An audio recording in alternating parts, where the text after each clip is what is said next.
வணக்கம். நம்ம இன்னைக்கு மயிலை சீனி வேங்கடசாமி அவர்கள பத்தி பார்ப்போம். இவர் பிறந்தது மயிலாப்பூர்ல. நமது அடையாளங்களை மீட்டவர்கள்ல குறிப்பிடத்தக்கவர் மயிலை சீனி வெங்கடசாமி. இவர் எழுதிய நூல்கள் கிறிஸ்தவமும் தமிழும். இந்த நூல் சாத்தா சர்க்குணர் உரையை கேட்டு எழுதிய நூல். பௌத்தமும் தமிழும், சமணமும் தமிழும், களப்பிரர் ஆட்சியில் தமிழகம், தமிழ் வளர்த்த அழகு கலைகள். இது கவின் கலைகள் குறித்து முழுமையான முதல் நூல்.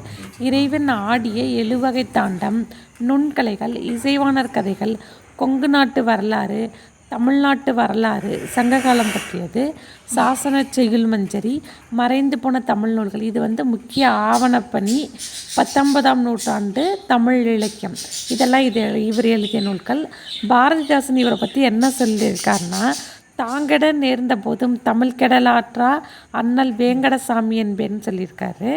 சுவாமி விபுலானந்த அடிகள் என்ன சொல்லியிருக்காருன்னு பார்த்தீங்கன்னா, மயிலை சீனி வேங்கடசாமி வயதில் சிறியவராக இருந்தாலும் ஆராய்ச்சி துறையில் முதியவர், நல்லொழுக்கம் வாய்ந்தவர், நல்லோருடைய கூட்டுறவை பொன் போல் போற்றுபவர் அப்படின்னு சொல்லியிருக்காங்க. இவருக்கு 1962 தமிழ் எழுத்தாளர் சங்கம் இவரை பாராட்டி கேடய வழங்கியிருக்கு. தமிழ் பேரவை செம்மல்னு மதுரை காமராஜர் பல்கலைக்கழகம் இவருக்கு பட்டம் கொடுத்துருக்கு. ஆராய்ச்சி பேரறிஞர் சென்னை கோகலே மண்டபம் கொடுத்துருக்குது. சங்ககால பசும்பூன் பாண்டியன் தன் கொடியில் யானை சின்னம் அகநாட்டில் இருப்பதில் ஃபஸ்ட்டு வெளியிட்டவர் இவர் தான்.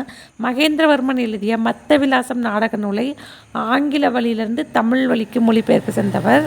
செந்தமிழ் செல்வி இதழில் எழுதிய சொல்லாய்வு கட்டுரை அஞ்சரை தும்பி தொகுப்பு. தமது நூல்கள் படங்களை தாமே வரைந்து வெளியிடும்